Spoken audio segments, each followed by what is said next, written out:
Hey guys, welcome to another episode of The Vinyl Den, your channel for record collecting by record collectors. I'm Nick. I'm Ian. Today we're talking about some of our favorite music that we think are kind of essential to own on vinyl. There's a bunch of links down below. Make sure you go check them out. There's links for the Vinyl Den Facebook group, for our merch page, for the Spotify and Apple Music weekly playlist that we put together, and also the Patreon page. Make sure you go check all that out. Of course, if you enjoyed the episode, make sure you give us the old thumbs up. Hit that subscribe button down below. And make sure you hit that notification bell so you're notified every time we release new episodes. Of course, we could have went in a bunch of different directions with these albums that we picked. I tried to go a little bit more out of the box. I didn't want to pick, Volume 4 or the White Album, things like that, where a lot of people kind of have those like staple kind of albums. Like I said, I tried to pick things that maybe aren't even the most popular albums by these artists, but still More essential to us. Yeah, exactly. But great albums that, really kind of, we think everyone should kind of have in their collection. The first one is one that I grew up listening to. I've loved this album. It's probably one of my top 15 or 20 albums of all time.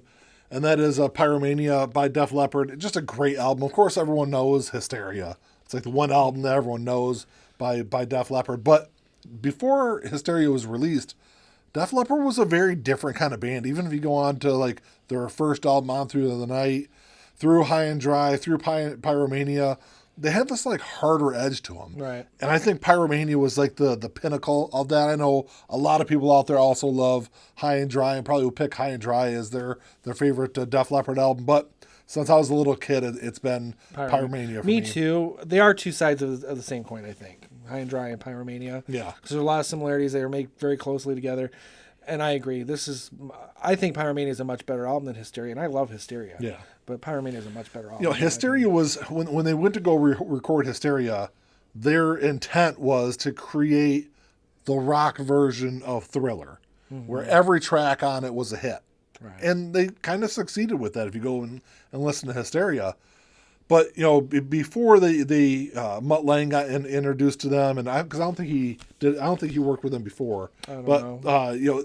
Even if he did, I'm not really sure. But there was definitely a harder edge to their first couple of albums. They really kind of lost, I think, on Hysteria. Yeah. And actually, I looked on the back of the album. Mutt Lange did produce Pyromania also. So it was just the kind of different kind of method that they were using for Hysteria.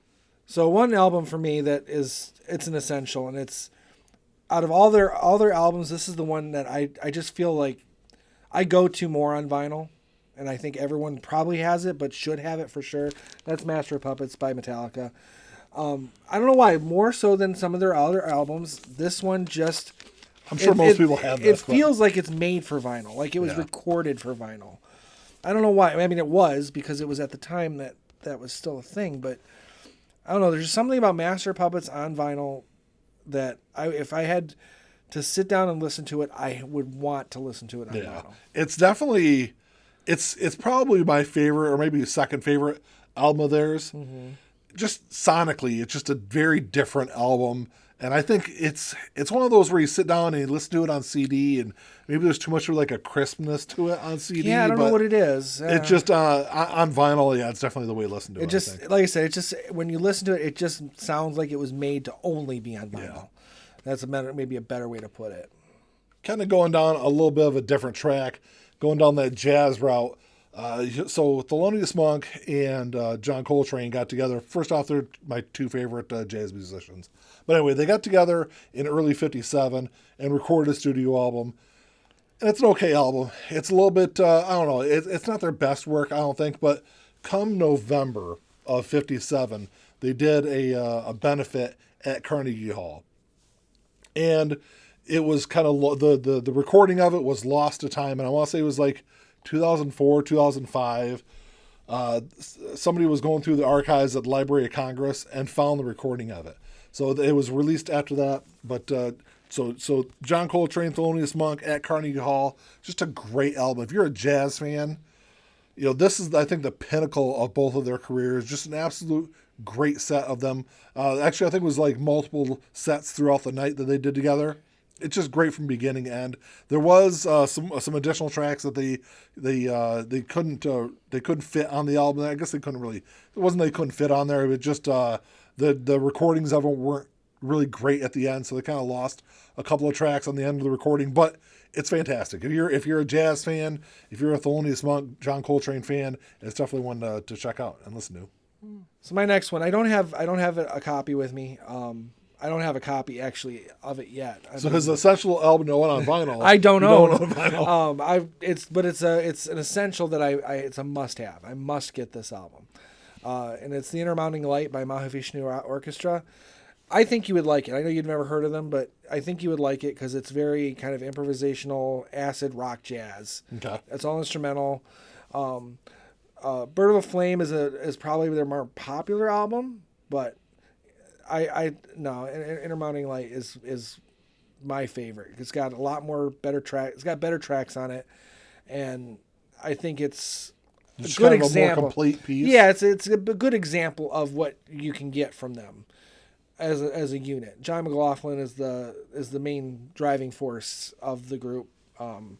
He's the guitar player, but there's all kind of his violins, there's flutes. I mean, everything you could possibly imagine in a jazz ensemble doing improvisational stuff. You're going to find it there. Interesting. So definitely check out that Mahavishnu Orchestra. Anything by them, but Intermounting Light is my element. It's an essential pick for me. Gotcha. And then my last one is an album that a lot of people probably don't think really highly of this album, or maybe not really think highly. But I think it's an album that's kind of gotten lost in their catalog. It's a fantastic album though if you haven't listened to it. Wasting Light by Foo Fighters, of course. A lot of people got to go to the beginning part of the Foo Fighters career. Their debut album, Color and the Shape. Their first 3 or 4 albums are all really good. But you got to go through and listen to Wasting Light, and to me it is their most complete album from beginning to end. The band at their absolute peak, and it's an album that there's not a skippable track for me on there. I don't know if you've listened to this album or not. I have, since we talked about it before. Okay. Yeah, I agree with most of what you're saying. It's a really good album. It is a really good album. My last one I do have on vinyl, but it's a used copy, and it's not real good shape. So I definitely need to get a new copy of this. Well, it's Bookends by Simon and Garfunkel. It happens to have my favorite Simon and Garfunkel song on it. That's probably why I consider it an essential vinyl purchase. Songs America. Mm-hmm. I'm not a huge Simon and Garfunkel fan in general. Paul Simon's stuff, his solo stuff, I probably like a bit more. Yeah. But Bookends, I think, even above Bridge Over Troubled Waters, because that's the go-to. That's the one everyone's going to talk about. Yeah, everyone's going to pick that one. I think Bookends it's kind of a hidden gem in the sense that I don't know. It's just something about it. It's an album that almost you can't really put into words.